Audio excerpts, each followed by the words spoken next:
vamos a dar inicio a la sesión número 4 de este coloquio de investigación bibliotecológica.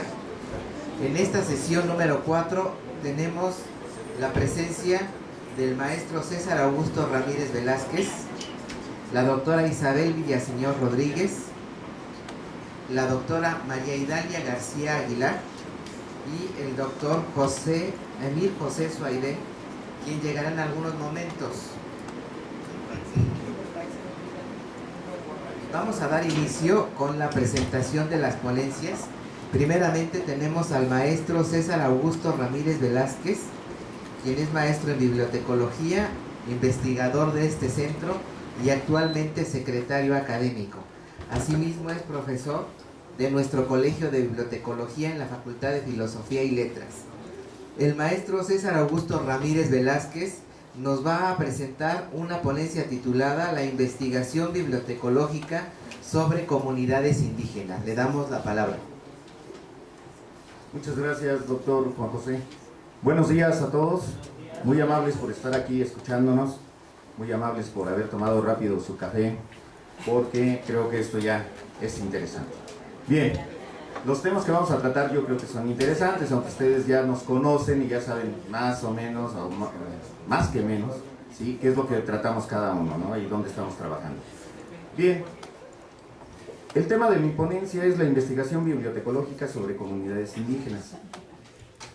En realidad lo que quiero hacer es una especie como de resumen de lo que trata este trabajo y dar algunos ejemplos de hacia dónde se está yendo la investigación bibliotecológica y el gran abanico de temas o de tópicos que se han ido abriendo en la actualidad, en este siglo XXI, en esta era de las sociedades del conocimiento.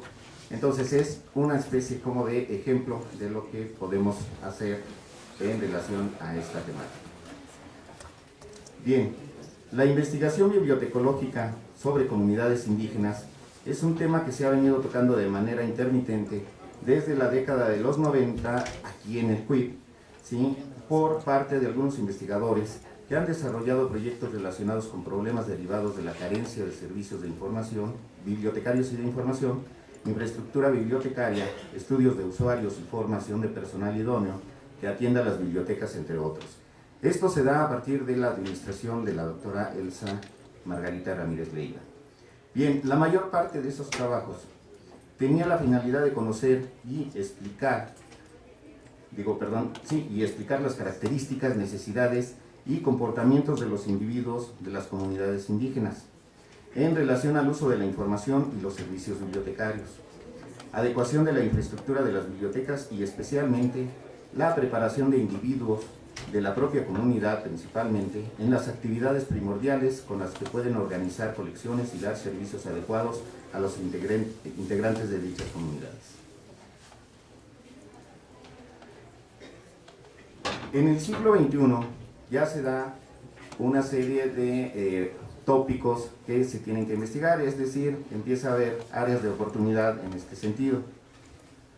El espectro de la investigación en este tenor ha cambiado al ofrecer una serie de áreas de oportunidad y retos, de los cuales no se puede soslayar la disciplina bibliotecológica, particularmente sobre comunidades indígenas. Es decir, es un hecho que los cambios sociales y económicos, así como el desarrollo tecnológico, han generado que la información y los servicios adecuados para su compilación, organización, conservación, difusión, promoción, comunicación e integración a los diversos grupos sociales, como son los vulnerables y específicamente las comunidades indígenas, se ha diversificado. Es de suma importancia desarrollar proyectos que aborden la problemática del desarrollo de servicios bibliotecarios, que integren, organicen y controlen la información. Los tópicos de investigación bibliotecológica y de la información enfocados a las comunidades indígenas que han surgido en esta época se mencionan a continuación. Entre otros, como les dije, son algunos ejemplos. ¿Sí? El valor social de la biblioteca indígena como una entidad activa que dispone y brinda información relacionada con temas como los derechos humanos, el derecho a la información, el derecho a la lectura, la participación ciudadana, las organizaciones sociales y políticas, las estructuras de gobierno, las políticas sociales y públicas, el multiculturalismo, la interculturalidad, la culturalidad y la migración, entre otros. El impacto del acceso a la información sin políticas restrictivas hacia el género, el empleo, los negocios, la pobreza extrema, el derecho a la educación, la integración de centros escolares y la implementación de bibliotecas. Como les digo, esto nada más es para irle dando sabor al caldo. ¿De acuerdo? Aquí estamos viendo otro tema, otra temática, otro tópico, que es la conservación de la información oral y escrita de las lenguas nativas, de la cultura en toda su acepción de cada comunidad, la pérdida de valores, la transformación de la identidad también. Por otro lado, tenemos la digitalización del conocimiento, transmitido de forma oral, no solamente digitalizar, acuérdense de esto, no solamente digitalizar el que ya se encuentra plasmado en impresos, videos, formatos sonoros o películas, sino también, como dijo el doctor Buchas el día de ayer en su intervención, el conocimiento que se digitaliza directamente, abriendo la posibilidad de la incorporación de bibliotecas digitales para este tipo de comunidades. Esto sería una parte muy importante de los estudios del abanico, ¿no? del abanico que se está abriendo para poder hacer investigaciones en comunidades indígenas. De igual manera, el acceso a las sociedades del conocimiento, las nuevas tecnologías, resultados de la brecha digital, las redes sociales, la web 2.0, los blogs, los sistemas de información, los medios masivos de comunicación como la radio, la televisión, la telefonía, el internet, su uso, etc., la globalización de la economía, del conocimiento, el acceso abierto a la información escrita y la cultura, ¿sí? Todo esto también nos lleva a lo que comentábamos ayer en la mesa redonda que teníamos parte de los integrantes de esta mesa también, ¿sí? En relación a que vamos a hacer una investigación, un subproyecto relacionado con el mapa de la brecha digital en México.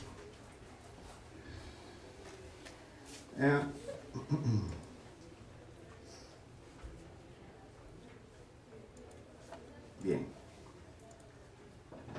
Otro tipo de investigaciones, pero esto ya es, ya no quiero ocupar más tiempo, es que podemos ver temáticas como los deportes practicados en las comunidades, las grandes catástrofes que los afectan, y esto lo estamos viendo por el cambio climático global, la polución, la ecología, tópicos sobre la salud, las nuevas enfermedades, otras opciones de trabajo y la inserción de la propia comunidad en trabajos de las bibliotecas o de servicios bibliotecarios y de información para poder rescatar parte de su cultura, ¿sí? Lo anterior conlleva establecer y organizar de manera sistematizada una gama de tópicos que se han incorporado a los mencionados en el apartado anterior y que han conformado una agenda de investigación bastante amplia, lo que representa un gran reto para el CUIC como institución académica de investigación, quien debe asumir y consolidar su liderazgo madurando un programa ad hoc de investigación, contemplando también a otras instituciones afines, tanto a nivel nacional como internacional, para realizar proyectos de gran aliento, multidisciplinarios, interdisciplinarios y transdisciplinarios, con el objetivo de lograr conformar propuestas de cambio y soluciones de gran alcance en el ámbito continental, cuyo objetivo prioritario sea el de apoyar el esfuerzo de las diversas comunidades indígenas por superar sus condiciones sociales, económicas y culturales y enfrentar con una mejor actitud y mayor perspectiva los tiempos venideros. Muchas gracias por su atención. Agradecemos al maestro Ramírez la presentación sobre esta temática de comunidades indígenas y las posibles líneas de investigación que se pueden estar llevando a cabo. Vamos a darle la palabra a la doctora Isabel Villaseñor Rodríguez de la Universidad Complutense de Madrid, Ella es profesora titular del Departamento de Biblioteconomía y Documentación de la Facultad de Ciencias de la Documentación. La doctora Villaseñor nos va a presentar la ponencia Metodología para la enseñanza y el aprendizaje en materia de estudios de usuarios de la información. Le damos la palabra. Muchas gracias, doctor Calva. Bueno, aprovecho una vez más la oportunidad que se me brinda para agradecerles el poder estar aquí con todos ustedes. Me enseñaron en casa que es de bien nacidos el ser agradecidos, así que vuelvo a expresar mi agradecimiento y a todos ustedes por estar con nosotros. Mi ponencia tiene que ver fundamentalmente con uno de los apartados del lema de este coloquio, que es el de formación, ¿no? Es oportunidades y retos en la formación, de forma que les voy a hablar de una experiencia que vengo llevando a cabo desde hace algunos años en la formación de mis alumnos de la Facultad de Ciencias de Documentación en materia de estudios de usuarios de información. Como bien les decía, el objetivo de esta presentación es comunicarles sobre todo algunas reflexiones y esa experiencia personal relacionadas con esta docencia que vengo impartiendo desde el año 96. ¿De dónde partimos? Pues fundamentalmente de la consideración de qué entendemos por estudios de usuarios de la información.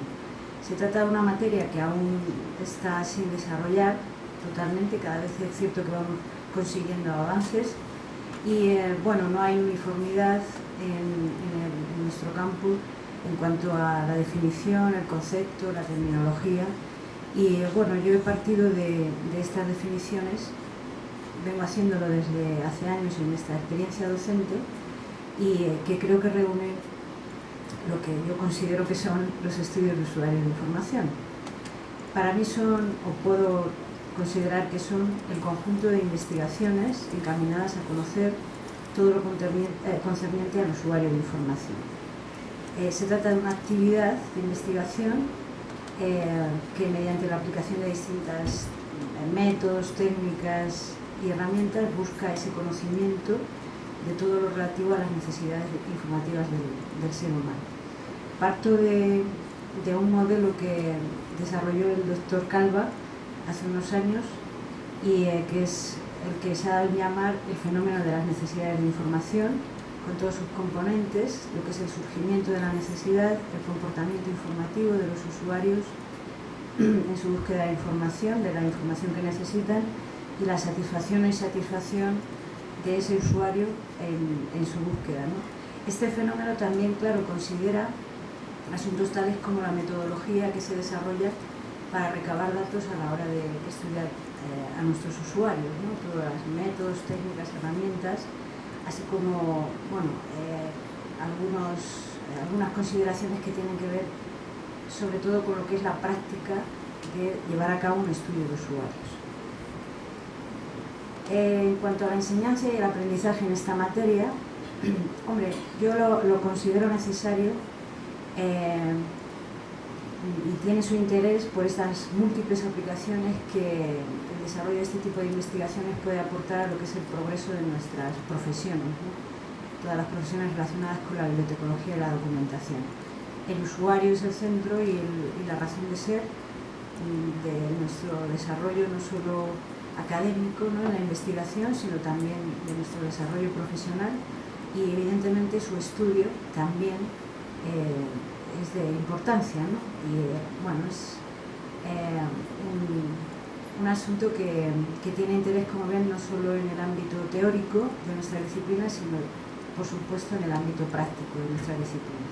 Partiendo de esa importancia, considero que el desarrollo de la docencia en estos temas pues es fundamental para la formación de nuestros futuros profesionales. Les voy a hablar brevemente de lo que es la formación en España. En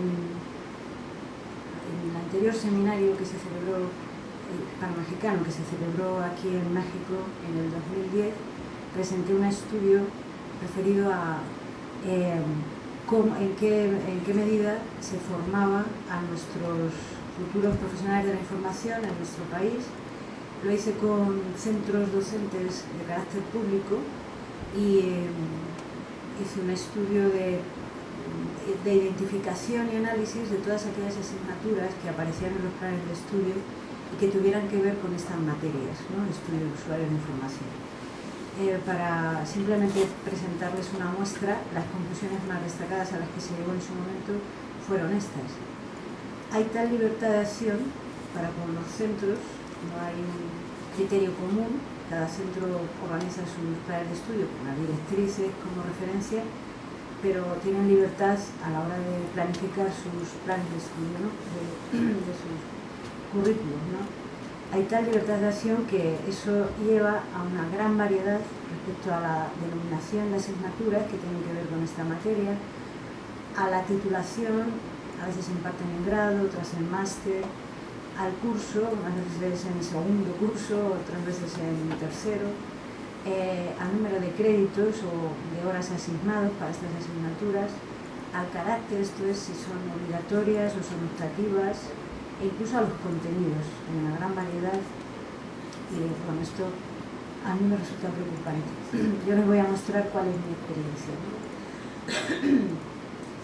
En sus comienzos, cuando tuve que montar esta asignatura, me propuse como objetivo este que ven aquí, ¿no? Iniciar al alumno, iniciarlo, nada más en la importancia de estos temas, poniéndole conocimiento de la significación de conceptos básicos, así como de las distintas tipologías de usuarios y posibles métodos, técnicas y herramientas que pueden emplearse en su análisis. Quería también, y sigo queriéndolo, desarrollar en el alumno competencias profesionales y de carácter básico, así como aptitudes que le sean útiles para su futuro desempeño profesional. Y he tenido siempre como referencia, y para la redundancia, este documento, el que nosotros se ha dado a conocer como el Euroreferencial en Información y Documentación, que desarrolla, asesora en cuanto a esas competencias y aptitudes con las que debe contar cualquier persona que quiera desarrollar su profesión en nuestro campo, ¿no? En nuestros ámbitos. Les leo brevemente lo que dice este documento sobre lo que entiende por competencia. El conjunto de las capacidades necesarias para ejercer una actividad profesional y dominar los comportamientos requeridos. De forma que mi interés no es solo conceptual en cuanto a enseñar a mis alumnos los conceptos básicos, ¿no? Sino también a enseñar o hacer que se desarrollen en ellos unas competencias y unas aptitudes que le puedan servir luego en su desarrollo profesional. El contenido de la asignatura cuenta con estos epígrafes. Hay un primer apartado en el que se dan algunas indicaciones prácticas sobre el desarrollo de la asignatura, la bibliografía, se informa de los objetivos que se persiguen, de los contenidos que se van a desarrollar, de la metodología docente que vamos a llevar a cabo y del tipo de evaluación que vamos también a aplicar, ¿no?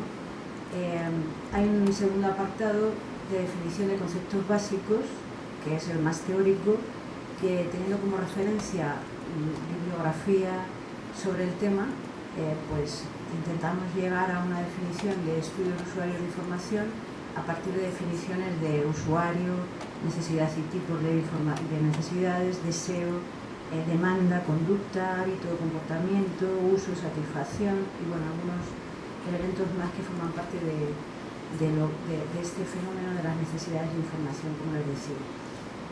Dedicamos un tiempo a ver la historia de estos estudios de usuarios, centrándonos fundamentalmente en España, el desarrollo que han tenido. Y luego dedicamos un tiempo considerable a conocer métodos, técnicas y herramientas que se utilizan para recoger datos a la hora de hacer un estudio de usuario de información. Y también el sexto apartado, como ven, aunque no se ve muy bien el numerito, pero el sexto, dedicamos también un tiempo a enseñar a nuestros alumnos cómo hacer un estudio de usuarios de información. Esto es una breve guía práctica con todos los pasos que consideramos que hay que seguir, desde la planificación al planteamiento hasta el desarrollo y la conclusión del estudio. Y por último, pues intentamos llegar a un análisis de algunas tipologías de usuarios de información y de sus necesidades informativas. En cuanto a la metodología que seguimos, nos hemos adaptado de alguna manera, aunque ya veníamos desarrollándola antes de que se nos viniera encima el Espacio Europeo de Educación Superior, no sé si han oído hablar de él, es un paradigma que se nos ha impuesto en España de muy pocos años a esta parte, basado fundamentalmente en esos nuevos modelos de formación, centrados sobre todo en el trabajo del estudiante para su autoaprendizaje o aprendizaje. Entonces se utilizan nuevas y variadas estrategias didácticas aplicadas tanto dentro como fuera del aula. La figura del docente se transforma, no está ahí solo para transferir conocimientos, sino también para coordinar cualquier tipo de actividad y material que necesarios para alcanzar esas competencias de las que hablábamos, el uso de la evaluación continua y la planificación de distintas actividades que desarrollen el aprendizaje autónomo, ¿no?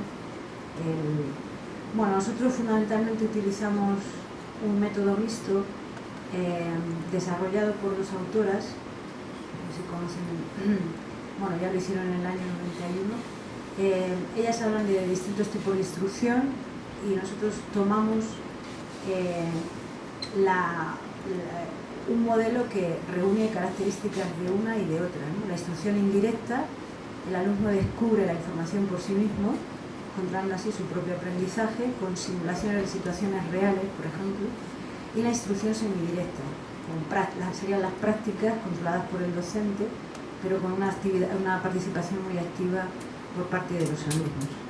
De forma que intentamos aplicar ese binomio enseñanza-aprendizaje dentro y fuera del aula, distribuyendo el tiempo a lecciones magistrales, que es muy poco el tiempo que dedicamos a la lección magistral, y desarrollando fundamentalmente prácticas con nuestros alumnos en el aula y fuera del aula, ¿no? Algunas de las actividades que llevamos a cabo, bueno, análisis de encuestas o cuestionarios, asistencia a conferencias, sobre todo de los bibliotecarios de nuestros centros, lecturas de textos de estudios de usuarios de información que ya existen publicados para analizarlos con todo detalle y bueno, algunas otras actividades más. La valoración se hace, como les decía, continua, tomando en cuenta las actividades que se efectúan fuera y dentro del aula, y luego se complementa con un trabajo de campo que yo creo que es de gran interés, que permite al alumno encontrarse con la situación profesional de una forma muy directa, porque se integra en un centro de información, tiene que desarrollar un estudio de usuarios con un grupo de usuarios que él haya elegido, y tiene que estar en contacto con esos usuarios, dependiendo, claro está, del método que haya elegido para hacer ese trabajo, y consideramos que es una metodología que aporta mucho conocimiento, y no precisamente teórico, a nuestros alumnos. Bueno, para acabar, hemos hecho una evaluación del desarrollo de esta asignatura con un grupo de alumnos, con un cuestionario que desarrollamos al que contestaron un 65% del alumnado inscrito en la asignatura, y lo que queríamos era pues eso, evaluar el desarrollo curricular de la asignatura, la metodología que empleábamos, los contenidos y demás, y estas son algunas de las conclusiones. La asignatura parece ser que ha respondido a sus expectativas, son, claro, los porcentajes mayoritarios, ¿no?, los que les muestro. Los contenidos han resultado ser nuevos y acordes con la demanda actual de los empleadores, al igual que han servido para tener una visión distinta de los centros de información y de sus usuarios. Prefieren los métodos docentes indirecto y semidirecto, lo que les decía, la simulación de situaciones reales o la práctica de aplicación de la lección teórica. El sistema de evaluación, que como les decía era continuada, es el apropiado, y según ellos dicen, han dedicado a la asignatura y fuera del aula una media de entre 30 y 50 horas para, sobre todo, trabajos prácticos que le pide la docente o buscar información en internet sobre estos temas. Las prácticas les han servido para aplicar esos conocimientos teóricos y, sobre todo, conocer la realidad profesional. Ellos han elaborado un diario, es una de las técnicas que empleamos en el desarrollo de la asignatura para la evaluación continua. En ese diario dan cuenta de todo lo que hacen en relación con la asignatura, no solo los contenidos teóricos, que reciben, sino de las prácticas que llevan a cabo en el aula y fuera del aula. Hay diarios con comentarios sobre contenidos expuestos en clase, hay otros que simplemente describen. Entonces, la redacción del diario les ha servido, bueno, aparte de que no les ha supuesto ningún esfuerzo, les ha servido para asentar los contenidos de alguna manera, porque recuerdan, tienen que recordar lo visto en clase y lo hecho en clase, la práctica fuera o dentro del aula. Y bueno, fundamentalmente algunos se quejaban de que a veces no tenían tiempo para redactarlo, ¿no? También reconocen que han intervenido en clase, dando su opinión sobre el tema. Favorecemos el hecho de que intervengan con todos ellos en clase. Y bueno, parece que la asignatura les ha gustado y la recomendarán. Debo decirles que esta asignatura es una asignatura optativa, no es obligatoria, desgraciadamente, a pesar de la importancia que puedan tener sus contenidos, o al menos el usuario como objeto de estudio y los estudios de usuario, consecuentemente, ¿no? Y bueno, es una asignatura optativa y está bien que piensen en recomendar. Y nada más, muchas gracias por su atención. Agradecemos a la doctora Isabel Villaseñor por esta presentación acerca de las materias de estudios de usuarios que se imparten. Voy a hacer un pequeño cambio en el programa mientras instalan aquí algo de la tecnología. Le voy a dar la palabra a la doctora María Idalia García Aguilar, quien es investigadora de este centro, así como coordinadora de uno de nuestros seminarios de investigación, que en este caso es a lo que ella se está dedicando en cuestión de línea de investigación, que es el libro antiguo. La doctora María Idalia Aguilar nos va a presentar la ponencia titulada Memorias de libros, el estudio de bibliotecas novohispanas. Entonces vamos a cederle la palabra a la doctora Idalia García para su presentación.